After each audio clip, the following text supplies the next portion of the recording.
बाजार हाट news channel के एक नए एपिसोड में आप लोगों का बहुत बहुत स्वागत है। दोस्तों 14 अप्रैल 2021 मार्केट बंद है। डॉक्टर भीमराव अंबेडकर की जयंती है, तो उसी के अवसर पर मार्केट बंद है आज। तो चलिए हम लोग 15 अप्रैल 2021 यानी एक्सपायरी डे के लिए एनालिसिस कर लेते हैं बैंक निफ्टी की और बैंकिंग स्टॉक्स की भी देखेंगे। बैंक निफ्टी और बैंकिंग स्टॉक्स दोस्तों अब किस लेवल पे खड़ा है, कहाँ सपोर्ट और कहाँ रेजिस्टेंस लेने की कोशिश कर रहा है। जैसा कि कहा भी था कि मार्केट यहाँ से एक बाउंस होने के चांस तो बनते हैं, क्योंकि अगर यहाँ से टूटता है 31,000 का एक लेवल टच करने के बाद बाउंस करना चाहिए। हालांकि उसके नीचे भी आया, 30,500 भी आया। इंपॉर्टेंट सपोर्ट ये जो ब्लू लाइन लगा रखा था मैंने प्रीवियस एनालिसिस के हिसाब से कि 31,000 एक बार टच करना चाहिए और उसके बाद वहाँ से फिर बाउंस आना चाहिए। तो 31,000 से ही ठीक बाउंस किया और क्लोजिंग भी अच्छा है 31,700। लेकिन उतना मैं इसको ये नहीं दूंगा मार्केट को। अभी ये जो बाउंस चला है ये बिल्कुल अभी का जो मार्केट है, अभी का जो सिनेरियो का मार्केट है, इसको हम कह सकते हैं कि ना ये हमारा बुल मार्केट है और ना ये हमारा बियर मार्केट है। ये तीसरा ही मार्केट है। और वो कौन सा मार्केट है वो आपके स्क्रीन पे डिस्प्ले हो रहा है। किस तरह का मार्केट है? कंगारू मार्केट है। ना बुल मार्केट ना बियर मार्केट, एक्चुअली ये कंगारू मार्केट है। वो जंप करता है सिर्फ, है ना, ऊपर बाउंस करता है, तो दैट इज़ कंगारू मार्केट। ठीक है, आप बिल्कुल ऐसे समझ लीजिए ये कंगारू मार्केट है, ना बुल है ना बियर है। तो कंगारू वाले हिसाब में क्या होता है, जंप होता है, सिर्फ ऊपर जंप करता है, नीचे जंप, ऊपर नीचे करता रहता है।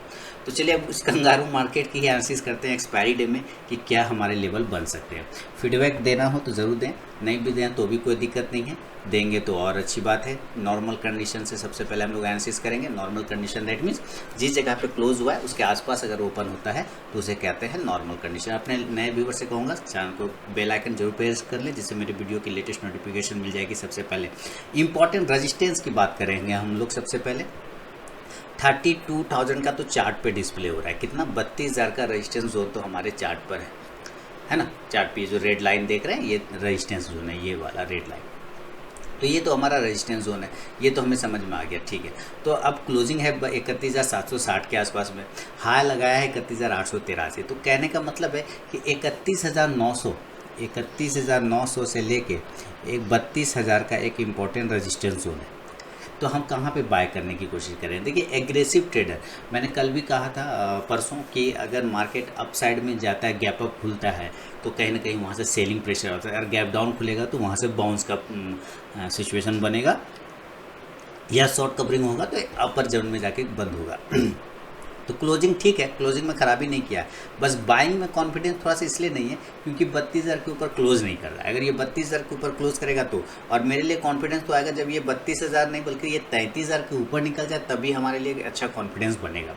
लेकिन फिर भी हम देखना चाहेंगे कि अगर ये एग्रेसिव ट्रेडर 31,800 के ऊपर बाय करना चाहें तो कर सकते हैं। ये है एग्रेसिव ट्रेडर का लेवल। कौन सा ट्रेडर? एग्रेसिव, जो बहुत फास्ट ट्रेडिंग करना चाहते हैं और पेशेंस नहीं रखते। 31,800 के लेवल के पास में बाइंग कर सकते हैं ऊपर के जोन में, अगर नॉर्मल कंडीशन के आसपास ओपन होता है। 31,800, अगर ये 31,800 होगा, हम लोग सारा ऑप्शन भी देखेंगे कौन सा ऑप्शन को लेने में अच्छा रहेगा, कौन सा ऑप्शन को पुट को लेने में अच्छा रहेगा, कॉल और पुट, ये सारे मैं सारे लेवल बताता हूँ। तो 31,800 के ऊपर एग्रेसिव ट्रेडर बाय करेंगे और टारगेट होगा, इस कंडीशन में जो टारगेट होगा वो होगा 31,900 से लेके एक टच करने के चांसेस बनाएगा, वो है 32,000 का लेवल, वो उसको टच कर सकता है। ठीक है, तो ये हमारा लेवल हुआ। अगर हम सेल साइड की बात करें तो सेल कहाँ करेंगे? तो एग्रेसिव ट्रेडर होंगे 31,700 के नीचे सेल करेंगे, 31,700 के नीचे सेल करेंगे और टारगेट इस कंडीशन में 31,600 का, कितने का? 31,600 का हमारा टारगेट होगा पहला, और दूसरा होगा 31,500 का। ये हमारे लेवल होंगे। ये है नॉर्मल कंडीशन में। अभी देखिए इसी कंडीशन में अगर हम कॉल और पुट की बात करें कि कौन सा कॉल लेना है, कौन सा पुट लेना है, तो कुछ लेवल इस प्रकार निकलेंगे कि सबसे पहले मैं नॉर्मल लिखूंगा। अभी जो बात कर रहे थे कि भाई हम 31,800 के ऊपर एग्रेसिव ट्रेडर बाय करेंगे। ठीक है, और सेफ ट्रेडर कहाँ बाय करेंगे? सेफ ट्रेडर थोड़ा वेट करेंगे सेफ ट्रेडर के लिए। दोस्तों अगर अभी तक आप लोगों ने टेलीग्राम चैनल को ज्वाइन नहीं किया तो जरूर ज्वाइन कीजिएगा। इसमें मैं लाइव में कुछ कॉल्स प्रोवाइड करता हूं और आप जाके ज्वाइन होकर देख सकते हैं कि वहाँ पे मेरा कॉल्स का परफॉर्मेंस कैसा रहता है। तो यहाँ पे मैंने 3 तरीका बताया ज्वाइन होने का टेलीग्राम चैनल पे। पहला प्रोसेस है दोस्तों कि आप मेरे वीडियो के डिस्क्रिप्शन में जाइए, किसी भी वीडियो के डिस्क्रिप्शन में वहाँ टेलीग्राम चैनल का लिंक मिलेगा। उस लिंक पे क्लिक करके आप टेलीग्राम चैनल पे ज्वाइन हो सकते हैं। दूसरा प्रोसेस है दोस्तों कि आप अपने मोबाइल में टेलीग्राम ऐप को इंस्टॉल कीजिए, उसके बाद उसे ओपन करिए। ओपन करने के बाद आरके ट्रेडिंग बीजीपी को सर्च कीजिए अपने टेलीग्राम ऐप में, तो वहाँ पे मेरा चैनल मिल जाएगा, आप उस पर क्लिक करके ज्वाइन हो सकते हैं। तीसरा प्रोसेस है दोस्तों कि आप मुझसे मेरे व्हाट्सअप नंबर पर टेलीग्राम चैनल का लिंक मांग सकते हैं। मैंने यहाँ पे व्हाट्सअप नंबर दे दिया है और यही मेरा कॉल का भी नंबर है, तो आप यहाँ भी मुझसे अपना व्हाट्सअप पर टेलीग्राम चैनल का लिंक मांग सकते हैं। तो जरूर वहाँ पर ज्वाइन होइए, वो लाइव में मैं कुछ कॉल्स प्रोवाइड करता हूँ वहाँ पर भी। लेवल या तो अपर जोन में होता है या तो नीचे जोन में होता है, बीच में नहीं होगा। बीच में एग्रेसिव ट्रेडर काम करेंगे। तो 31,800 के ऊपर निकलेगा तो बाय करेंगे, और टारगेट मैंने कहा कि भाई 31,900 से, और एक टच करेगा 32,000 का लेवल भी टच कर सकता है। तो इस कंडीशन में जो आपको कॉल ऑप्शन लेना होगा, क्या लेना होगा? कॉल ऑप्शन लेना होगा। किस स्ट्राइक प्राइस का? तो 32,000 के स्ट्राइक प्राइस का आपको कॉल ऑप्शन लेना होगा। अब ये मार्केट ओपन होने के बाद पता चलेगा किस लेवल पे आपको स्ट्राइक प्राइस का कौन सा भाव आ रहा है, लेकिन 32,000 का स्ट्राइक प्राइस ये तो पक्का है कि 32,000 का स्ट्राइक प्राइस लेंगे। और जब ये आपका ऊपर की साइड में 31,900 से स्टार्ट करेगा, अपना 31,800 से अपना मूव स्टार्ट करेगा 32,000 की तरफ, तो आपका यहाँ कॉल में भी प्रॉफिट होना स्टार्ट हो जाएगा। तो आप वहाँ पे प्रॉफिट जरूर बुक करें। तो ये हुआ आपके कॉल ऑप्शन की बात। नीचे की लेवल की बात कहा कि मैंने, अगर ये 31,700 को ब्रेक करता है नीचे तो सेल करेंगे। नीचे कितना पे सेल करेंगे? 31,700 पे, है ना। 31,700 के नीचे हम लोग सेल करने वाले हैं। तो जब 31,700 के नीचे हम लोग सेल करेंगे तो इसका मतलब है टारगेट मैंने कहा कि 31,600 और 31,500। तो इस हिसाब से आपको पुट ऑप्शन बाय करना होगा। क्या करना होगा? पुट ऑप्शन को बाय करना होगा। और कितने स्ट्राइक प्राइस का पुट ऑप्शन बाय करना होगा? 31,500 के स्ट्राइक प्राइस का आपको बाय करके चलना पड़ेगा पुट ऑप्शन। तो ये ध्यान में रखना है कि किस लेवल का स्ट्राइक प्राइस आपको बाय करना है। अभी देखिए, अब नीचे की तरफ में अगर सपोर्ट की बात करें, वापस चार्ट पे चलते हैं, और नीचे की तरफ अगर सपोर्ट की बात करते हैं तो नीचे ये हमारा 31,000 का एक इम्पॉर्टेंट सपोर्ट बना चुका है। कितने का बना चुका है? 31,000 का एक इम्पॉर्टेंट सपोर्ट अब ये क्रिएट कर चुका है, क्योंकि उसके ऊपर क्लोज कर रहा है। लो लगाया था हालांकि 30,750 के आसपास का, लेकिन क्लोजिंग तो उसके ऊपर है ना। तो 31,000 के इंपॉर्टेंट सपोर्ट जोन पे है। अब ये किसी कारणवश मान लेता हूँ ये गैप अप और गैप डाउन होता है, और ऊपर रेजिस्टेंस 32,000 का हो गया, ठीक है। अब यहाँ पे देखिए सिनेरियो कैसे बदलते हैं कि हमारे पास अब रेजिस्टेंस ऊपर हो गया है 32,000 और सपोर्ट हो गया है 31,000। अब यहाँ पे ये समझिए कि 31,000 32,000 तो टोटल 1,000 पॉइंट का डिफरेंस आ रहा है। तो 1,000 पॉइंट के अंदर में बैंक निफ्टी घूम रहा है, 1,000 पॉइंट का सपोर्ट और रेजिस्टेंस बना के घूम रहा है। अगर ये गैप डाउन होता है, अगर ये गैप डाउन ओपन होता है, तो गैप डाउन अगर ओपन होता है तो ये कम से कम हमारा जो लेवल आ रहा है गैप डाउन का लेवल, वो अब हमारे पास इंपॉर्टेंट लेवल है 31,500 का। अगर कुछ खास भयानक नहीं गिरावट रहा तो 31,500, और दूसरा है 31,300, ठीक है। पहला है 31,500, दूसरा है 31,300। तो मैं 31,500 ही मानूंगा कि हमारा गैप डाउन लेवल अगर ओपन होना होगा मार्केट को किसी भी कारणवश एक्सपायरी के दिन, तो कितना पे ओपन हो सकता है? वो हो सकता है 31,500 के आसपास में। ये एक लेवल हमारा बन सकता है।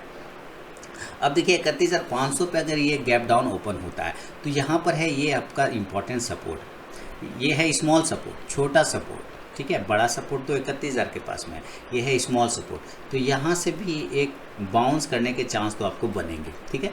यहाँ से भी बाउंस करने के चांस बनेंगे। तो अगर गैप डाउन लेवल 31,500 पर ओपन होता है तो हम लोग यहाँ पे एक बार बाय करने का रिस्क लेंगे। कहाँ पर?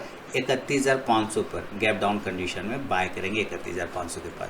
और इस कंडीशन में जब टारगेट ऊपर की साइड में आएगा 31,600 और दूसरा टारगेट होगा 31,750 का। क्लियर हो गया? तो ये दो टारगेट हमारे बनेंगे। मैक्सिमम अगर इसके ऊपर जाता है तो आएगा वो 31,850 का, ये तीसरा टारगेट होगा, 31,850 का टारगेट। तो इस बात को हमेशा ध्यान में रखिए। और दूसरी बात क्या है कि यहाँ पर जब ये लेवल टच कर जाए 31,800 के पास, तो आपको फुल्ली यहाँ से एग्जिट हो जाना होगा। अभी कौन सा कॉल लेंगे इसकी भी बात करेंगे हम लोग। तो फुल्ली एग्जिट हो जाएंगे इंडेक्स में, ठीक है। और सेल का पोजीशन फिर क्रिएट करना होगा। कहाँ पर सेल का पोजीशन क्रिएट करना होगा? सेल का पोजीशन क्रिएट करना होगा 31,850 से लेके 31,875 के आसपास में आपको एक सेल का पोजीशन क्रिएट करना होगा। यानी कि अप साइड में जब ये जाएगा, गैप डाउन कंडीशन में ओपन होगा, धीरे से ये ऊपर चलेगा 31,500 पर ओपन होने के बाद 31,600, 31,700, 31,850। तो ये जब यहाँ पे आएगा तो आपको फुल्ली एग्जिट होना होगा। 31,800 के आसपास आप एग्जिट हो सकते हैं और वेट करेंगे 31,850 से 31,875 के पास पहुँचने पर फिर आप यहाँ पर एक सेल का पोजीशन क्रिएट कर सकते हैं। इसको कहते हैं कॉन्ट्रा ट्रेड। आप सेल का पोजीशन क्रिएट कर सकते हैं और नीचे के लेवल टारगेट होगा 31,750 से लेके 31,600 तक का एक टारगेट फिर आपको मिल सकता है। ये हुआ गैप डाउन कंडीशन में बाय का लेवल और कॉन्ट्रा ट्रेड का लेवल। अभी हम सेल की भी बात करेंगे, लेकिन फिलहाल इसका हम ऑप्शन देख लेते हैं कि कौन सा ऑप्शन लेना है गैप डाउन कंडीशन में। देखिए, अभी मैंने कहा आपको कि भाई गैप डाउन होता है, कहाँ होता है, तो 31,500 पर गैप डाउन होगा, 31,500 पर। ओके, तो मैंने कहा कि भाई यहाँ से हमें बाय का पोजीशन बनाना है, बिल्कुल बनाएंगे। और ऊपर टारगेट भी लिखा कि हमारे पास ऊपर कितने के टारगेट होंगे, 31,600 का होगा, 31,750 होगा, 31,850 होगा ये।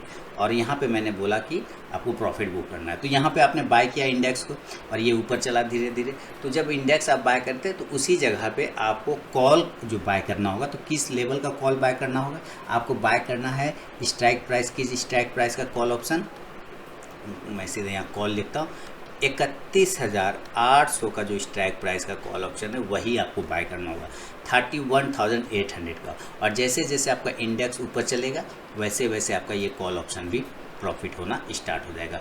जब इस लेवल पर इंडेक्स पहुंचेगा तो आपको यहाँ जब एग्जिट होना है, जो मैंने आपको कहा कि वहाँ पे एग्जिट हो जाना है, तो कॉल ऑप्शन से भी एग्जिट हो जाना है। और उसके बाद फिर वेट करना है। वेट किस बात पे करना है, कॉन्ट्रा ट्रेड के लिए। मैंने कहा फिर कॉन्ट्रा ट्रेड आपको बनाना है 31,850 से 31,900 के आसपास में कॉन्ट्रा ट्रेड बनाना है, यानी कि आपको सेल का पोजीशन बनाना है।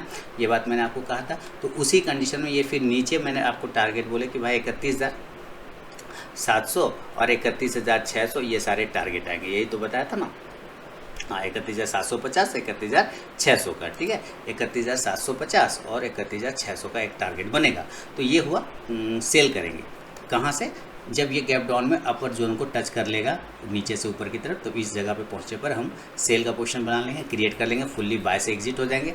तो उस कंडीशन में आपको फिर एक पुट भी बाय करना पड़ेगा। अगर आप ऑप्शन बाय करना चाहें तो पुट बाय करना पड़ेगा। किस स्ट्राइक प्राइस का पुट बाय करना हुआ, तो 31,900 का स्ट्राइक प्राइस को बाय करना पड़ेगा। किस स्ट्राइक प्राइस का, 31,900। ये थोड़ा आपको कॉस्टली मिलेगा, ये थोड़ा महंगा मिलेगा, इसलिए अगर आप नीचे के पुट ऑप्शन को बाय करना चाहते हैं तो 31,600 के पुट ऑप्शन को आपको बाय करना पड़ेगा। यानी ये एक स्ट्राइक प्राइस है, एक ये स्ट्राइक प्राइस, ये थोड़ा सा कॉस्टली मिलेगा लेकिन मूवमेंट इसमें ज़्यादा होगा। ये थोड़ा कम प्राइस का मिलेगा, मूवमेंट इसमें कम मिलेगा। सारे मज़े तो एक साथ नहीं मिलेंगे ना, प्राइस भी हो छोटा, मूवमेंट भी ज़्यादा हो, तो ये तो पॉसिबल नहीं है। तो ये आपको कॉल और पुट मैंने बताया गैप डाउन कंडीशन में, जब ये ऊपर बाउंस करेगा तब और कॉन्ट्रा ट्रेड बनेगा तब।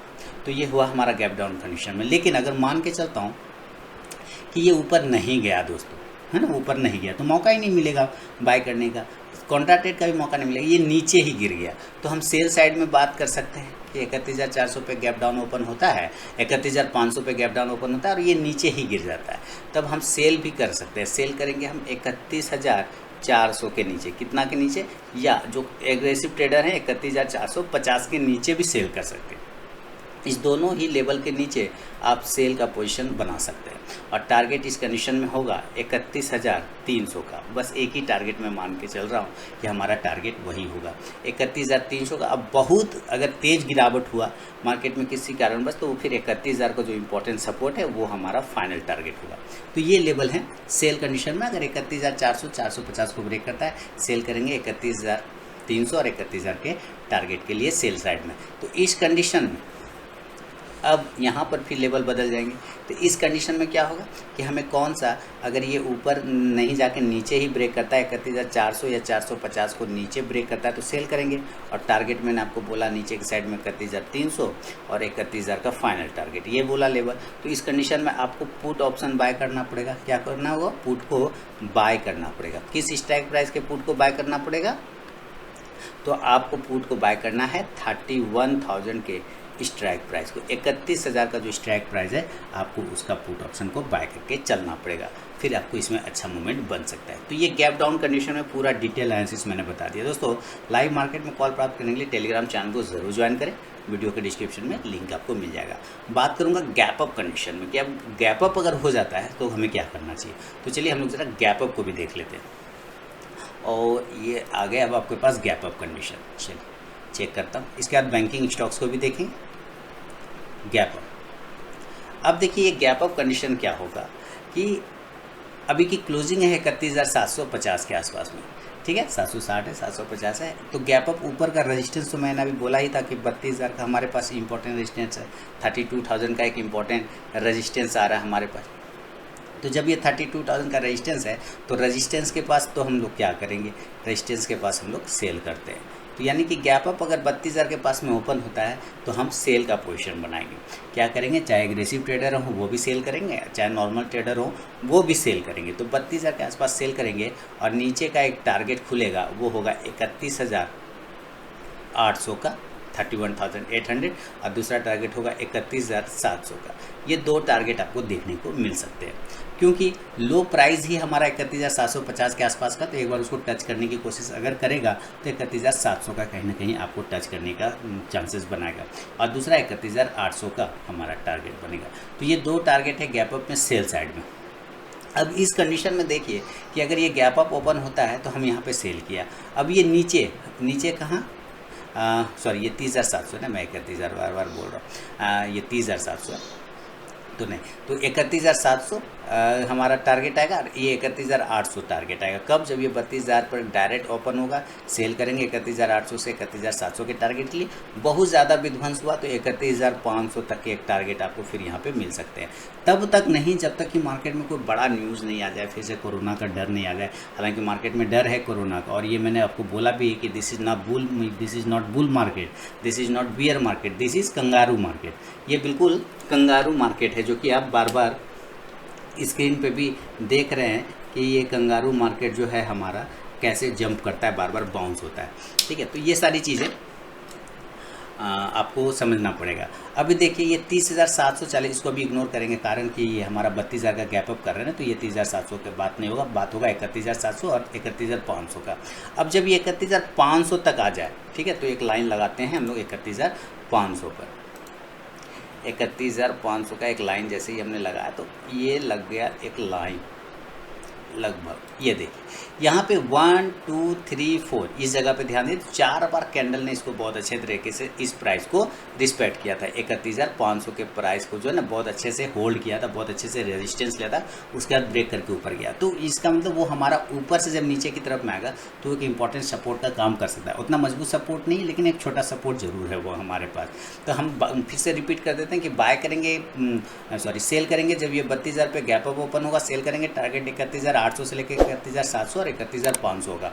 इस कंडीशन में अगर हमें कॉल ऑप्शन या पुट ऑप्शन लेना होगा गैप अप कंडीशन में, तो हमको किस लेवल पे लेना होगा। तो हम लोग बात कर रहे हैं कि भाई 32,000 पर ये ओपन हो रहा है, कितना पे, 32,000 पे, कितना पे ओपन हो रहा है, 32,000 पे ओपन हो रहा है। तो हम 32,000 का लेवल यहाँ पे आपके सामने लिख दिए, और यहाँ पे फिर सेल करेंगे, जैसा कि भी बात हो गया हमारा। टारगेट भी नीचे के बाद फाइनल हो गया कि 31,800 का, 31,700 का, 700 का और 31,500 का, ये 3 लेवल बन सकते हैं। तो इस कंडीशन में आपको सेल साइड के लिए पुट ऑप्शन बाय करना होगा 32,000 के स्ट्राइक प्राइस को, कितना, 32,000 के स्ट्राइक प्राइस को। अगेन ध्यान रखिएगा कि ये 32,000 का जो कॉल ऑप्शन है ये आपको महंगा मिलेगा। पुट ऑप्शन को बाय करेंगे तो ये महंगा मिलेगा उस जगह पर। तो इस वजह से आप नीचे के पुट ऑप्शन को बाय कर सकते हैं। 31,700 का जो पुट ऑप्शन है आप इसको भी बाय करके चल सकते हैं, ये थोड़ा कम प्राइस का मिलेगा, इसके मुकाबले कम प्राइस का मिलेगा। तो जैसे जैसे यहाँ से मार्केट नीचे आएगा वैसे वैसे आपका पुट ऑप्शन ऊपर जाएगा। तो आप यहाँ पे जब ये 31,500 या 600 को टच करें तो आप पूरा का पूरा पुट ऑप्शन से एग्जिट हो जाइए। अब बाय ही करना है, सेल नहीं करना। मैं सिर्फ बाय की बात कर रहा हूँ कि पुट ऑप्शन को बाय करना है। हाँ, इंडेक्स को यहाँ पे सेल कर रहे हैं हम लोग, तो इसको ध्यान में रखना है। अभी मान लेता हूँ कि ये नीचे आ गया 31,500 पे, एक कंडीशन क्या होगा कि सच में नीचे आ गया, टारगेट भी टच कर दिया 31,500। तो अभी इसकी बात कर रहे थे कि हम लोग ये सपोर्ट का लेवल है, हमारा सपोर्ट जोन है। जब ये सपोर्ट जोन है हमारे पास तो इसका मतलब हम कहीं ना कहीं सपोर्ट पे क्या करते हैं, बाय करने की कोशिश करते हैं। तो ये आप यहाँ पर से एक रिस्क लेकर बाय कर सकते हैं और टारगेट ऊपर 31,700 तक का फिर वेट करके चल सकते हैं। उस कंडीशन में अगर आपको नीचे पर बाय करना होगा तो कॉल ऑप्शन को फिर बाय करेंगे। जब ये 31,500 के पास आ जाएगा, 31,600 के पास आ जाएगा, तो ऊपर के फिर आपको 31,900 का एक कॉल ऑप्शन, स्ट्राइक प्राइस का एक कॉल ऑप्शन बाय करना पड़ेगा। और जैसे ही आपका यहाँ से बाउंस होकर फिर ऊपर जाता है, जो कि अभी मैंने आपको चार्ट पे बताया कॉन्ट्रैक्टेड, तो ये जैसे जैसे ऊपर चलेगा तो वैसे वैसे आपका यहाँ पे कॉल ऑप्शन में प्रॉफिट होना स्टार्ट हो जाएगा। तो ये है पूरा डिटेल एनालिसिस। आगे बढ़ता हूँ गैप अप में। अब मान लेता हूँ कि गैप अप 32,000 के पास ओपन होता है और ये ऊपर ही ऊपर भाग जाता है, तो मैं अगेन बता दूं कि मैं ऊपर की साइड में उतना कॉन्फिडेंट नहीं हूँ। ऊपर के लेवल पर अगर आपको मिलता है तो थोड़ा पोजीशन कम कर लीजिए, कम यानी सेलिंग का पोजीशन बना लीजिए। इसलिए ऊपर के पोजीशन में ये नहीं कहूँगा कि एकदम बाय ही करते जा रहा है। क्यों? क्योंकि मैं तब तक कॉन्फिडेंस नहीं हूँ जब तक ये 33,000 को नहीं, जब तक ब्रेक करता है उसके ऊपर क्लोज करता है, तब तक उतना कॉन्फिडेंस मुझे नहीं आएगा ऊपर के जोन के लिए। इसलिए मैंने आपको बता दिया कि भाई ये लेवल हो सकते हैं। तो ये पूरा डिटेल एनालिसिस करके समझा दिया, कॉल और पुट के साथ बता दिया। अब चलिए ज़रा हम लोग बैंकिंग स्टॉक्स को भी लगाते हैं दोस्तों, और देखेंगे कौन सा बैंकिंग स्टॉक्स किस लेवल पे खड़ा है। और ये बैंक में सबसे पहले एक्सिस बैंक के साथ शुरुआत करूँगा। सारे देखिए, ये जो स्टॉक ये कैंडल बना रखा है, काफ़ी ज़्यादा बुलिश कैंडल बना है, लेकिन अभी इम्पॉर्टेंट रेजिस्टेंस जोन ही हमारे पास इसके लिए अब 700 का बन चुका है। जब तक ये 700 को ब्रेक नहीं करेगा ना, मामला इसका उतना सही नहीं होना। ये सारे बाउंस है। और कल याद रखिएगा एक्सपायरी डे है, यानी कि काफ़ी अच्छा आपको मूवमेंट देखने को बन सकता है एक्सपायरी डे में। शॉर्ट कवरिंग अगर बचा रह गया हो तो शॉर्ट को फिर से कवर किया जाएगा और एक बाउंस करने को चांसेस बनेंगे। तो हम लोग फिर भी बाय करने की कोशिश करेंगे, तो कहीं ना कहीं स्टैंड लाइन के ऊपर बाय करेंगे, जो कि उसका रेजिस्टेंस है, वो है एक 670 से 75 के ऊपर बाय करेंगे 700 के टारगेट के लिए एक्सिस बैंक को। बैंक ऑफ बड़ौदा 75 के ऊपर, बैंक ऑफ बड़ौदा 75 के ऊपर निकलेगा तभी बाय करेंगे, उसके पहले बिल्कुल भी बाय नहीं करेंगे हम लोग। और ये सॉरी, बैंक ऑफ इंडिया 75 के ऊपर निकलेगा तभी बाय करेंगे, अदरवाइज नहीं करेंगे। बैंक ऑफ बड़ौदा की बात करें तो बैंक ऑफ बड़ौदा में भी मूवमेंट है, लेकिन 70 के ऊपर निकलेगा तो 72 से 4 तक के टारगेट दिखा सकता है। कैनरा बैंक, सारे स्टॉक्स में बाउंस आया, वही बाउंस है, क्लियर कंफर्मेशन नहीं है कि ये ओरिजिनल बाइंग है या नहीं है। हमें 1-2 दिन सस्टेन करके वेट करना पड़ेगा। क्यों? क्योंकि कल है एक्सपायरी, तो ये और इम्पोर्टेंट इवेंट है। 140 के ऊपर निकलेगा तो 150 से 60 का टारगेट देगा। फेडरल बैंक, HDFC बैंक की बात करते हैं। HDFC बैंक मूवमेंट आने के लिए 1410 को ब्रेक करेगा तो इंट्राडे टारगेट 1430 बन सकता है। फेडरल बैंक 75 के ऊपर तो सस्टेन कर गया, अब हमें 80 के ऊपर सस्टेन चाहिए, देन 85 का टारगेट। हाँ, 85 के ऊपर निकल जाएगा तो फिर थोड़ा राहत मिल जाएगा, फिर कोई दिक्कत खास नहीं होगा इसको। ICICI बैंक सारे लेवल वही, सारे बाउंस के स्टॉक्स आ रहे हैं। 565 के ऊपर बाय करेंगे 590 के टारगेट के लिए। इंडियन बैंक की बात करें, इंडियन बैंक 120 के ऊपर निकलेगा तो 140 का टारगेट, 30 और 40 का टारगेट मिलेगा। इंडसइंड बैंक थोड़ा सा मुझे अच्छा लग रहा है चार्ट पर। इंडसइंड बैंक के लेवल थोड़े से बेहतरीन नज़र आ रहे हैं कि कहीं ना कहीं इंडसइंड बैंक में एक अच्छा अपसाइड का मूवमेंट आपको बन सकता है, क्योंकि सबसे ज़्यादा पिटाई बैंकिंग में इसका हुआ है और एक्सिस बैंक का हुआ। इसका लेवल खुलेगा ऊपर 882 के ऊपर, 83 के ऊपर, टारगेट 900 910 तक के। कोटक बैंक 1800 के ऊपर निकलेगा, बाय का पोजीशन बनाएंगे दोस्तों 1850 से 1900 के टारगेट के लिए कोटक बैंक को। तो नज़र रखिएगा कोटक बैंक पे भी। आगे बढ़ता हूँ, कोटक बैंक के बाद PNB, बाय ऑन डिप करना है। PNB लॉन्ग टर्म के लिए करना है, इसलिए शॉर्ट टर्म में तो इसको देखना भी नहीं है। RBL बैंक बहुत ज़्यादा गिरा, RBL बैंक, और फिर से वही कवरिंग, सारे कैंडल इनसाइड बन गए। 200 के ऊपर सस्टेन करेगा तो 210 से 20 का टारगेट। SBI 350 के ऊपर क्लोज करने दीजिए, इस पर उतना कॉन्फिडेंस मुझे इस बैंक पे होता नहीं है, ऐसे अलग मैं बता दूँ। लेकिन चूँकि सरकारी ये PSU में सबसे बड़ा बैंक है तो ठीक है, चलो 350 के ऊपर निकलेगा, 370 400 के target. Yes bank no view. हाँ, यूनियन बैंक की बात करें तो यूनियन बैंक में टारगेट था, लेवल हमें 39 से 40 के ऊपर क्लोजिंग चाहिए, देन 45 का टारगेट होगा। बंधन बैंक की बात करते हैं, बंधन बैंक में लेवल आएंगे 360 के ऊपर, तब जाके 380 और 400 के टारगेट। AU बैंक की बात करता हूँ, नो AU बैंक बिल्कुल नहीं, 1200 के ऊपर ही पोजीशन, अभी कुछ भी नहीं, 1200 के ऊपर निकलेगा तभी पोजीशन बनेगा, अदरवाइज अभी इसको हम लोग इग्नोर करके चलेंगे। करेंगे। तो दोस्तों ये था बैंक निफ्टी और बैंकिंग स्टॉक पे मेरा अपना व्यू। अगर वीडियो और एनालिसिस पसंद आए लाइक कीजिए, फीडबैक दीजिए, टेलीग्राम चैनल को जरूर ज्वाइन करिए लाइव मार्केट में कॉल प्राप्त करने के लिए। मिलता हूँ नेक्स्ट वीडियो में, तब तक के लिए बहुत बहुत धन्यवाद।